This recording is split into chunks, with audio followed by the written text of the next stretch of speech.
दोस्तों Indian railway के तरफ से जो अप्रेंटिस पोस्ट के लिए 4096 पदों के लिए ऑनलाइन रिक्रूटमेंट की नोटिफिकेशन आई थी, उसके लिए ऑनलाइन आवेदन स्टार्ट कर दिए गए हैं, जो कि 16 अगस्त से लेकर 16 सितंबर तक आपकी चलने वाली है। और आपकी इसमें सीधी भर्ती होगी मेरिट के बेसिस पर, यानी कि आपको कोई भी एग्जामिनेशन नहीं देनी होगी, आपकी सिर्फ मेरिट लिस्ट जारी होगी और आपकी मेरिट के बेसिस पर इस पर सिलेक्शन होगी। आपको इसके लिए कोई भी एग्जामिनेशन देने की ज़रूरत नहीं है। तो आगे इस वीडियो में मैं आपको स्टेप बाय स्टेप बताऊंगा कि कैसे आप इस फॉर्म के लिए ऑनलाइन अप्लाई कर सकते हैं और आप किन किन गलतियों को करने से बच सकते हैं, ताकि आपकी जो ये एप्लीकेशन है वो रिजेक्ट नहीं हो। क्योंकि पिछले साल कई सारे स्टूडेंट्स की जो एप्लीकेशन है वो गलत फॉर्म फिल करने की वजह से रिजेक्ट कर दी गई थी। तो आपको कौन कौन सी बातों का ध्यान रखना है आगे मैं आपको इस वीडियो में स्टेप बाय स्टेप बताने वाला हूं। और साथ ही आपको मैं कुछ इंपॉर्टेंट चीजें भी बताऊंगा ऑफिशियल नोटिफिकेशन पे जो दी गई है, जो कि आपको इस एप्लीकेशन में फॉर्म फिल करने से पहले पता होनी चाहिए। तो यहाँ पर मैं जैसे ही ऑफिशियल नोटिफिकेशन ओपन करूंगा, railway recruitment cell northern railway की ऑफिशियल नोटिफिकेशन है, जो कि यही 4096 पोस्ट के लिए नोटिफिकेशन आई थी। उसमें आप जब स्क्रॉल कर नीचे आएंगे तो यहाँ पर आप देख सकते हैं डेट, जो कि स्टार्टिंग एप्लीकेशन की डेट है वो 16/8/2024 से है और जो लास्ट डेट है वो आपकी 16/9/2024 तक रखी गई है। साथ ही आपकी जो मेरिट लिस्ट आएगी वो नवंबर 2024 में आपकी पब्लिक की जाएगी। देन आपको यहाँ पर और भी कई सारी ऑप्शंस दिखाई देगी। आप इस नोटिफिकेशन को एक बार अच्छे से रीड करेंगे, मैं इसका लिंक वीडियो के डिस्क्रिप्शन बॉक्स पर लगा दूंगा, आप वहां से इसे देख सकते हैं। आपकी जो इनिशियल क्वालिफिकेशन पूछी गई है वो क्वालिफिकेशन है कि आपकी 10th पास आप होने चाहिए 50% मार्क के साथ ही आप जिस भी ट्रेड में ऑनलाइन अप्लाई करना चाहते हैं उस ट्रेड में आपकी ITI कंप्लीट होनी चाहिए। आगे एज लिमिट के बारे में बताई गई कि आपकी जो ये क्लोजिंग डेट होगी एप्लीकेशन की, वही डेट तक आपकी जो एज है वो काउंट की जाएगी और आपकी जो एज है वो 15 साल अगर मिनिमम एज आपकी है तो आप इस फॉर्म के लिए ऑनलाइन अप्लाई कर सकते हैं। और अगर आपकी मैक्सिमम एज 24 साल तक है तो भी आप इस फॉर्म के लिए अप्लाई कर सकते हैं। और यहाँ पर आपको एज रिलैक्सेशन भी देखने को मिलती है, जो कि यहाँ आप देख सकते हैं SC ST को 5 साल की और OBC या फिर जनरल कैटेगरी को 3 साल की एज रिलैक्सेशन देखने को मिलेगी। और कोई भी अगर PH कैंडिडेट है तो उसे 10 साल की एज रिलैक्सेशन यहाँ पर देखने को मिलेगी। देन आपको यहाँ पर स्क्रॉल कर नीचे आनी है। चलिए अब मैं आपको बताता हूँ कि आप ऑनलाइन आवेदन कैसे कर सकते हैं। तो उसके लिए मैं वीडियो के डिस्क्रिप्शन बॉक्स पर इस ऑफिशियल साइट का लिंक दे दूंगा। आप जब उस लिंक पर क्लिक करेंगे तो आपके सामने में इस तरह की पेज ओपन हो जाएगी, या फिर आप अपने क्रोम में rrcnr.org को टाइप कर इस वेबसाइट पर आ सकते हैं। यहाँ मैं आपको एक चीज़ और इम्पॉर्टेंट चीज़ बता दूं कि अगर आप इस फॉर्म को अपने से फिल नहीं कर पा रहे होंगे या फिर आप इस फॉर्म को किसी साइबर कैफे पर जाकर अगर फिल करवाने के बारे में सोच रहे हैं या फॉर्म भरवाने के बारे में सोच रहे हैं, तो अब आपको साइबर कैफे जाने की कोई ज़रूरत नहीं है। हमारी टीम आपके लिए ये फॉर्म आपको घर बैठे ही फिल कर दे देगी। आपको इसके लिए मात्र 99 रुपीज़ का एक मिनिमम अमाउंट पे करना होगा। आपको स्क्रीन पर एक नंबर दिखाई दे रही होगी या फिर वीडियो के डिस्क्रिप्शन बॉक्स पर भी आपको नंबर दिखाई दे रही होगी। उस नंबर पर आप कॉल कर सकते हैं या फिर व्हाट्सएप पर मैसेज कर सकते हैं और इस फॉर्म को हमारे टीम के थ्रू फिल करवा सकते हैं। अब जब आप इस ऑफिशियल वेबसाइट पर आएंगे और नीचे स्क्रॉल कर आएंगे तो यहीं पर आपको 4096 पोस्ट के लिए जो नोटिफिकेशन आई थी उसे आप यहां पर क्लिक हियर फॉर नोटिफिकेशन के ऑप्शन पर क्लिक कर नोटिफिकेशन देख सकते हैं। और अगर आपको रजिस्ट्रेशन करनी है यानी कि फॉर्म फिल करनी है तो उसके लिए भी मैंने वीडियो के डिस्क्रिप्शन बॉक्स पर इस वेबसाइट का लिंक दे दिया है। आप जब रजिस्ट्रेशन के लिंक पर क्लिक करेंगे तो आपके सामने में इस तरह की पेज ओपन हो जाएगी। अब सबसे पहले आपको अपनी नाम, जो भी आपकी मैट्रिकुलेशन सर्टिफिकेट पर नाम होगी उस नाम को यहां पर इंटर करनी है कैंडिडेट नेम में। फिर आपको यहां पर अपनी ईमेल आईडी इंटर कर लेनी है, फिर मोबाइल नंबर इंटर करनी है। ईमेल आईडी और मोबाइल नंबर आप वो इंटर करेंगे जो कि आप यूज करते हैं, क्योंकि इस एप्लीकेशन का जो यूजर नेम है और पासवर्ड है वो आपके इसी ईमेल आईडी और मोबाइल नंबर पर सेंड की जाएगी। फिर आपको यहां पर अपने आधार कार्ड के नंबर को एंटर करनी है, फिर डेट ऑफ बर्थ यहां पर आपको क्लिक कर चूज कर लेनी है, फिर यहां पर मंथ, फिर यहां पर ईयर के फॉर्मेट पर जाकर आपको डेट ऑफ बर्थ चूज करनी है। फिर आपको यहाँ पर अपनी जेंडर सेलेक्ट करनी है, फिर आप किस कैटेगरी से बिलोंग करते हैं उस कैटेगरी को यहाँ से सेलेक्ट करनी है। फिर यहाँ पर आपसे पूछी जा रही है क्या आप दिव्यांग है यानी कि PH कैटेगरी से आते हैं, अगर आप है तो यस करेंगे, नहीं है तो नो करेंगे। देन आपसे पूछी जा रही है क्या आप एक्स सर्विसमैन कैटेगरी से आते हैं, यानी कि आप एक्स सर्विसमैन है तो आप यहाँ पर एक्स सर्विसमैन के ऑप्शन पर क्लिक करेंगे, नहीं है तो आपको यहाँ पर नो कर लेनी है। फिर आपको यहाँ पर नीचे आकर इस रजिस्टर के ऑप्शन पर क्लिक कर लेनी है। आगे रजिस्टर करते ही आपके सामने में एक पॉपअप आ जाएगी कि आपकी जो भी लॉगिन डिटेल है वो आपके मोबाइल नंबर पर सेंड कर दी गई है। अब आपको यहाँ से ओके कर देनी है। ओके करने के बाद आपके सामने में इस तरह का पेज ओपन हो जाएगा। देन आपको यहाँ पर स्क्रॉल करनी है, फिर इस लॉगिन के पेज पर क्लिक कर लेनी है। लॉगिन के पेज पर क्लिक करते ही आपके सामने में यूज़र आईडी और पासवर्ड इंटर करने का ऑप्शन आ जाएगा। अब आपके मोबाइल नंबर पर जो भी यूज़र आईडी और पासवर्ड सेंड की गई होगी उसे आप यहाँ पर इंटर करेंगे। देन लॉगिन के ऑप्शन पर क्लिक करेंगे। आगे लॉगिन के ऑप्शन पर क्लिक करते ही आपके सामने में इस तरह की पेज ओपन हो जाएगी। देन आपको यहाँ पर फिल अप एप्लीकेशन के ऑप्शन पर क्लिक करनी है। देन आपके सामने में यहाँ पर आपकी पर्सनल डिटेल पूछी जाएगी। सबसे पहले आपको अपने फादर्स नेम को यहाँ पर इंटर करनी है, फिर आपको अपनी नेशनलिटी को सिलेक्ट कर लेनी है।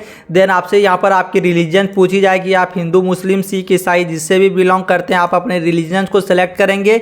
देन आपसे यहाँ पर आपकी आइडेंटिफिकेशन मार्क पूछी जाएगी। तो अगर आपके चेहरे या फिर कहीं पर कोई दाग का निशान है तो आप यहाँ पर उस आइडेंटिफिकेशन मार्क को इंटर करेंगे। देन सेकंड आइडेंटिफिकेशन मार्क में आप यहाँ पर उसे भी इंटर करेंगे। और अगर आपके चेहरे या फिर बॉडी पर कोई भी आइडेंटिफिकेशन मार्क नहीं है तो आप यहाँ पर NA टाइप कर देंगे। NA सिर्फ आपको यहाँ पर टाइप कर देनी है। फिर आपको यहाँ पर अपनी एड्रेस को इंटर करनी है। एड्रेस लाइन 1 में, फिर एड्रेस लाइन 2 में एड्रेस इंटर करनी है। देन आपको यहाँ से अपनी स्टेट को सिलेक्ट कर लेनी है, आप किस स्टेट से इस फॉर्म को फिल कर रहे हैं। देन आपसे यहाँ पर आपकी सिटी पूछी जाएगी तो उस सिटी को आपको यहाँ पर इंटर कर लेनी है। देन आपसे आपकी पिन कोड पूछी जाएगी तो उस पिन कोड को आपको यहाँ पर इंटर करनी है। फिर आपकी जो नियरेस्ट रेलवे स्टेशन होगी उसको यहाँ पर इंटर आपको करनी है। फिर आपको यहाँ पर नीचे पूछी जा रही है कि ट्रेड यानी कि योग्यता आपकी क्या है, ट्रेड की योग्यता, तो यहाँ पर आपको ITI इंटर कर देनी है। फिर आपसे यहाँ पर पूछी जा रही है कि ट्रेड की जो मान्यता है यानी कि किस मान्यता प्राप्त इंस्टीट्यूट से आपने ट्रेड की है तो आपको यहाँ पर क्लिक करनी है। फिर आपकी जो भी ITI इंस्टीट्यूट जिससे भी मान्यता प्राप्त होगी उसे आपको यहाँ पर इंटर कर देनी है। जैसे यहाँ पर आपकी ट्रेड की विकल्प पूछी जाएगी तो यहाँ पर आप यहाँ पर जिस पे भी आपने ITI करके रखी है उसे इंटर करेंगे।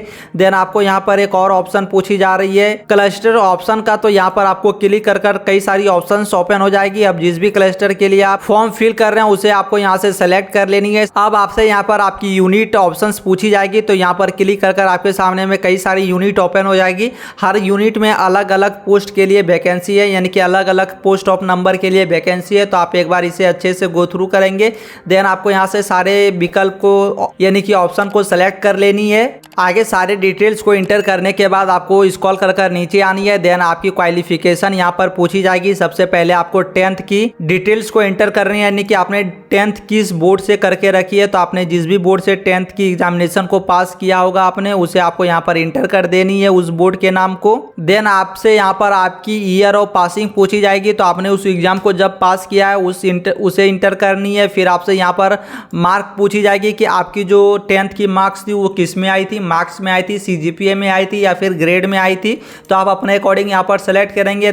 देन आपसे यहाँ पर पूछी जा रही है कि मैक्सिमम आपकी कितनी मार्क्स की एग्जाम थी, तो आपको यहाँ पर उसे इंटर करनी है। फिर आपने कितने मार्क्स उसमें ऑब्टेंड किए थे उसको यहाँ पर आपको इंटर करनी है। फिर जैसे ही आप क्लिक करेंगे आपके सामने में यहाँ पर परसेंटेज ऑटोमेटिक आ जाएगी। अब आपको यहाँ पर आपकी ITI की डिटेल्स इंटर करनी है कि ITI आपने किस इंस्टीट्यूट से की थी उसके नाम को यहाँ पर इंटर करनी है। फिर ईयर ऑफ पासिंग आपको यहाँ पर इंटर करनी है। फिर हर सेमेस्टर को आपने किस किस साल पास की थी उसके डिटेल्स को यहाँ पर इंटर करनी है। फिर टोटल कितने मार्क्स की आपकी हर सेमेस्टर की एग्जाम थी उसे इंटर करनी है, कितने नंबर्स का आपको आई उसको आपको यहाँ पर इंटर करनी है। फिर परसेंटेज अपने आप ऑटोमेटिक यहाँ पर आ जाएगी। देन आपको यहाँ पर सेव एप्लीकेशन के ऑप्शन पर क्लिक कर देनी है।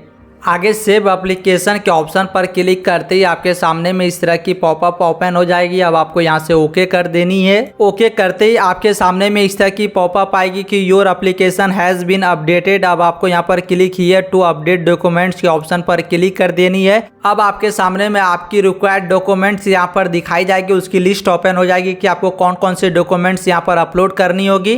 देन आपकी सबकी साइज आपको यहाँ पर नीचे बताइए कि फोटोग्राफ्स और थंब इम्प्रेशन और सिग्नेचर की जो साइज होगी वो 10 KB से 50 KB के बीच में होगी। और जितने भी यहाँ पर डॉक्यूमेंट है सबकी साइज जो होगी वो 50 KB से 100 KB के अंदर पर होनी चाहिए। अब आपको यहाँ पर डॉक्यूमेंट टाइप के ऊपर पर जाकर सबसे पहले अपने फोटोग्राफ्स को सेलेक्ट करनी है। फिर यहाँ पर आपको आपको चूज फाइल के ऑप्शन पर जाकर फोटोग्राफ्स को अपलोड करनी है। फिर यहीं से क्लिक कर आपको लेफ्ट थंब इंप्रेशन पर क्लिक करनी है। फिर चूज फाइल पर क्लिक कर आपको लेफ्ट थंब की आपकी इंप्रेशन को इंटर करनी होगी आपको। इसी तरह से आप यहाँ पर सारे डॉक्यूमेंट्स को अपलोड करेंगे। फिर अपलोड डॉक्यूमेंट के ऑप्शन पर क्लिक करेंगे। आगे अपलोड डॉक्यूमेंट्स के ऑप्शन पर क्लिक करके आपको सारे डॉक्यूमेंट्स यहाँ पर अपलोड कर देनी है। फिर स्क्रॉल करनी है। अब आपको यहाँ पर एक ऑप्शन दिखाई दे रही होगी click here to review and finish application का, तो आपको इसके ऊपर क्लिक कर देनी है। इसके ऊपर क्लिक करते ही आपके सामने में आपके फॉर्म की प्रीव्यू इस तरह से ओपन हो जाएगी। देन आपको यहाँ से स्क्रॉल कर नीचे आनी है। अब अगर आपको लगती है कि आपकी सारी डिटेल्स यहाँ पर सही है तो आपको यहाँ पर आई एग्री के ऊपर टिक कर लेनी है। फिर फिनिश सबमिट एप्लीकेशन के ऊपर यहाँ पर आपको क्लिक कर देनी है। फिर यहाँ से ओके कर देनी है। ओके करने के बाद आपके सामने में इस तरह की पेज ओपन हो जाएगी। अब आपको यहाँ से स्क्रॉल करनी है। फिर आपको डाउनलोड प्रिंट एप्लीकेशन फॉर्म का एक ऑप्शन दिखाई दे रहा होगा, तो आपको इसके ऊपर क्लिक कर लेनी है।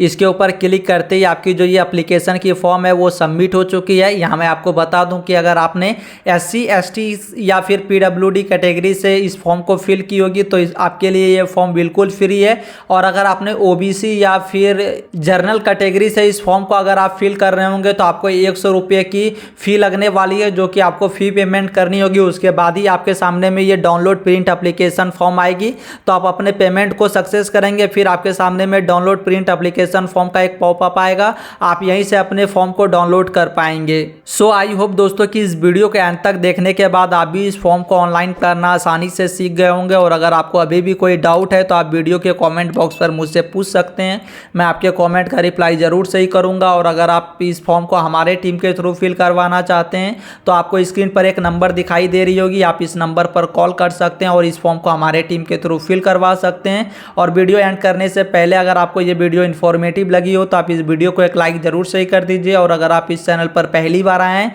तो आप इस चैनल को सब्सक्राइब कर भी रख सकते हैं, क्योंकि मैं ऐसे ही इन्फॉर्मेटिव वीडियोज़ को इस चैनल पर अपलोड करते रहता हूँ।